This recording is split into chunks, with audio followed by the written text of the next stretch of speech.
Je n'aurais jamais pensé qu'un jour je devrais raconter une histoire pareille. Pendant longtemps, je me suis convaincue que ce qui s'était passé entre mon beau-frère et moi n'avait été qu'une simple erreur. Quelque chose qui était arrivé une fois, dans un moment de faiblesse, et qui ne se reproduirait jamais. Mais me mentir à moi-même n'a pas fait disparaître ce qui s'était passé. Parce que c'est arrivé une deuxième fois. Et puis une troisième. Le pire, c'est que mon mari fait toujours entièrement confiance à tous les deux. Et chaque fois que nous sommes ensemble lors d'une réunion de famille, je dois le regarder dans les yeux, sourire et faire comme si absolument rien ne s'était passé. Mais moi, je sais ce qui s'est passé. Et mon beau-frère le sait aussi. Tout a commencé il y a quelques mois, lorsque mon mari a dû partir en déplacement professionnel. Ce n'était pas inhabituel. À cause de son travail, il devait parfois quitter la ville pendant quelques jours. J'étais habituée à ces déplacements et nous n'avions jamais eu de problème à cause de ça. La veille de son départ, nous avons parlé de quelques petites choses que nous devions régler à la maison. Nous avons aussi parlé des enfants, de ce que nous aurions à faire pendant son absence et de la date à laquelle il rentrerait. Le lendemain, mon beau-frère est passé à la maison parce qu'il avait besoin de parler à mon mari d'une affaire de famille. Comme mon mari était absent, je lui ai dit qu'il pouvait venir et m'expliquer ce dont il avait besoin. Je n'aurais jamais imaginé que cette visite finirait par changer ma vie. Au début, tout était parfaitement normal. Nous nous sommes assis pour discuter, comme nous l'avions fait tant de fois auparavant. J'avais toujours eu une relation cordiale avec lui. Nous n'avions jamais eu de problème. Je ne l'avais jamais regardé autrement. C'était simplement mon beau-frère. Un membre de la famille de mon mari. Mais ce jour-là, quelque chose a changé. Je ne sais pas exactement comment l'expliquer. C'était peut-être la solitude. Ou peut-être simplement le fait que mon mari était loin. La conversation a commencé à devenir plus personnelle.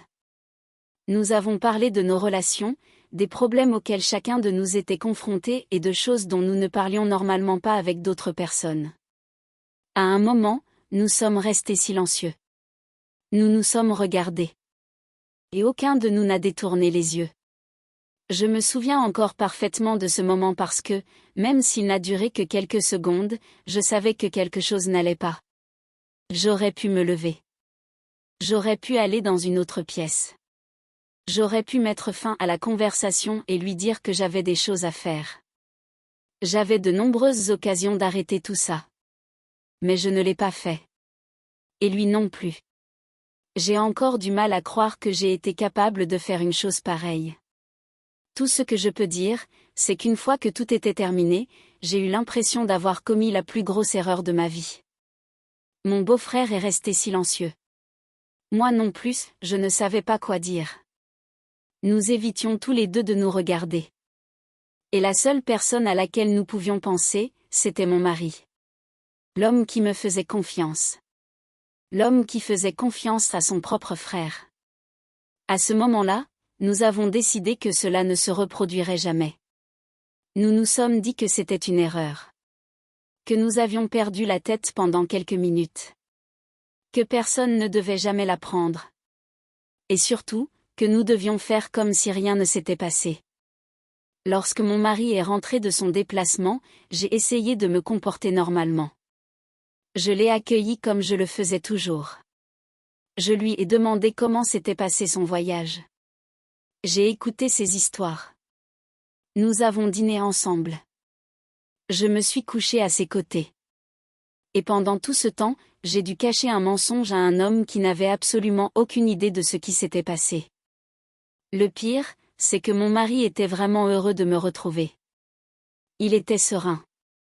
Il me faisait confiance. Et moi, je ressentais une énorme culpabilité. Je pensais que ce sentiment suffirait à m'empêcher de refaire la même erreur. Pendant plusieurs jours, j'ai eu très peu de contact avec mon beau-frère. Lorsqu'il écrivait quelque chose dans le groupe familial, je ne répondais pas. Si nous nous retrouvions au même endroit, j'essayais de garder la conversation aussi courte que possible. Je pensais que plus il y aurait de distance entre nous, plus il serait facile d'oublier ce qui s'était passé. Mais quelque chose que je n'avais pas prévu est arrivé. Nous avons recommencé à parler. Au début, nos conversations étaient totalement innocentes. Un commentaire sur la famille. Une question à propos de mon mari. Des choses normales. Mais petit à petit, nos conversations ont commencé à changer. Nous avons commencé à nous écrire lorsque mon mari n'était pas là. Et même si nous ne disions jamais directement ce que nous pensions, nous savions tous les deux parfaitement où tout cela nous menait. Je savais que je jouais avec le feu. Je le savais dès le premier message. Mais j'ai continué malgré tout. Une partie de moi était curieuse. Une autre se sentait coupable. Et une autre encore, que j'ai toujours du mal à admettre, voulait retrouver cette proximité. Un jour, nous avons parlé pendant très longtemps. Mon mari était occupé et j'avais mon téléphone à la main. Mon beau-frère a commencé à reparler de ce qui s'était passé la première fois. J'aurais dû mettre fin à la conversation. Au lieu de ça, j'ai continué à lui répondre. Et cela a suffi pour que tout recommence. La deuxième fois, c'était différent. Parce que je ne pouvais plus me convaincre que c'était un accident. La première fois, je pouvais me dire que c'était une folie passagère. La deuxième fois signifiait que nous avions tous les deux fait un choix. Après ça, je me suis sentie encore plus mal. Je me souviens être restée seule dans ma chambre, à réfléchir à ce que j'avais fait. Je regardais les photos de mon mari et de notre famille et je n'arrivais pas à comprendre comment j'avais pu risquer tout ce que nous avions pour quelque chose que je n'arrivais même pas à expliquer. Je n'arrêtais pas de me demander ce qui n'allait pas chez moi. Pourquoi est-ce que je faisais ça? Pourquoi est-ce que je n'arrivais tout simplement pas à m'éloigner?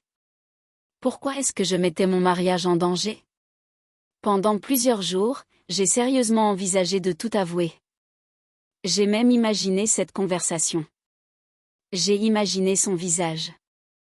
J'ai imaginé les questions. Quand est-ce que ça a commencé? Combien de fois est-ce arrivé? Pourquoi avec mon propre frère? Je ne savais pas ce que j'aurais pu répondre. Et c'est peut-être pour cela que je ne lui ai jamais rien dit. Je me suis convaincue que garder le secret était une façon de protéger mon mari. Mais aujourd'hui, je comprends que je ne faisais probablement que me protéger moi-même des conséquences. Quelques semaines ont passé.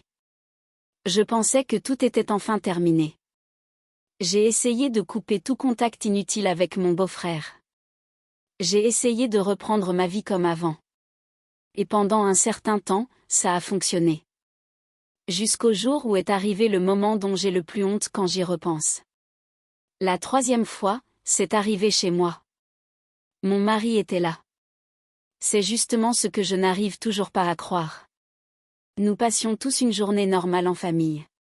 Mon mari était dans une autre partie de la maison avec les enfants. Mon beau-frère était là lui aussi. Je savais parfaitement que je ne devais pas m'approcher de lui.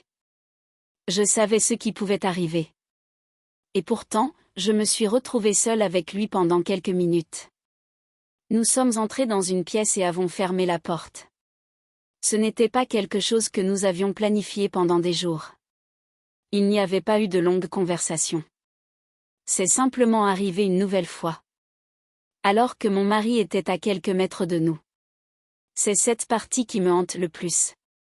Parce que pendant que je faisais quelque chose qui aurait pu détruire mon mariage, mon mari était dans la même maison, totalement inconscient de ce qui se passait. Il jouait avec les enfants. Il riait. Il vivait un moment parfaitement normal de sa vie. Et moi, j'étais en train de prendre une décision qui aurait pu changer sa vie pour toujours. Quand je suis sortie de cette pièce, j'ai ressenti un mélange de peur et de honte comme je n'en avais jamais connu auparavant. J'ai regardé mon mari et j'ai dû faire comme si de rien n'était. Il ne se doutait de rien. Il me parlait comme d'habitude. Il m'a demandé quelque chose à propos du dîner. Puis il est retourné jouer avec les enfants. Et je ne pouvais penser qu'à une seule chose. Qu'est-ce que je suis en train de faire?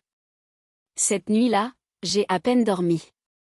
Je suis restée des heures à fixer le plafond. Je pensais à mon mariage. À tout ce que nous avions construit ensemble. À la confiance que mon mari avait placée en moi. Et j'ai aussi compris qu'il y avait désormais une autre personne qui connaissait mon secret. Mon beau-frère. Et c'était justement le problème. Même si je décidais de tout arrêter, je ne pourrais jamais effacer ce qui s'était passé. Il le savait. Je le savais. Et nous devions tous les deux continuer à faire partie de la même famille. Depuis, les réunions de famille sont devenues complètement différentes pour moi. Avant, je pouvais m'asseoir à côté de mon beau-frère sans y penser à deux fois. Maintenant, chaque fois qu'il entre dans une pièce, je me sens immédiatement mal à l'aise. Si nos regards se croisent, je détourne les yeux. Si mon mari plaisante sur le fait que nous sommes tous très proches dans la famille, je sens une boule se former dans mon estomac. Parce qu'il n'a aucune idée qu'un énorme secret se cache derrière cette apparente normalité. Parfois, je me demande même si mon mari a remarqué quelque chose. Peut-être que non. Peut-être que je suis tellement rongée par la culpabilité que j'interprète chaque regard comme un signe de suspicion. Mais je vis constamment avec cette peur. J'ai peur qu'un jour quelqu'un voie un message. J'ai peur que quelqu'un se souvienne d'une situation étrange. J'ai peur que mon mari nous surprenne en train de parler seul. J'ai peur que quelqu'un dise par accident quelque chose qu'il ne devrait pas. Et surtout, j'ai peur qu'un jour mon mari découvre que les deux personnes en qui il avait le plus confiance étaient précisément celles qui l'ont trahi. Jusqu'à présent, nous avons réussi à garder tout cela secret. Mais chaque jour qui passe, ce secret devient de plus en plus lourd à porter. Et le pire, c'est que je ne sais même plus ce qui serait le plus difficile. Tout lui avouer et détruire mon mariage ? Ou continuer à me taire et vivre avec cette peur ? Je ne sais pas si j'aurai un jour le courage de lui dire la vérité. Je ne sais pas ce qui se passerait si je le faisais. Mais je commence à comprendre de plus en plus que garder un secret comme celui-ci a aussi un prix. Parce que je peux contrôler ce que je dis. Je peux supprimer les messages. Je peux éviter les conversations. Je peux faire semblant que tout va bien. Mais je ne peux pas contrôler la peur. Et surtout, je ne peux pas contrôler le jour où la vérité finira par éclater. Si ce jour devait arriver, je sais qu'aucune explication ne pourrait effacer ce que j'ai fait.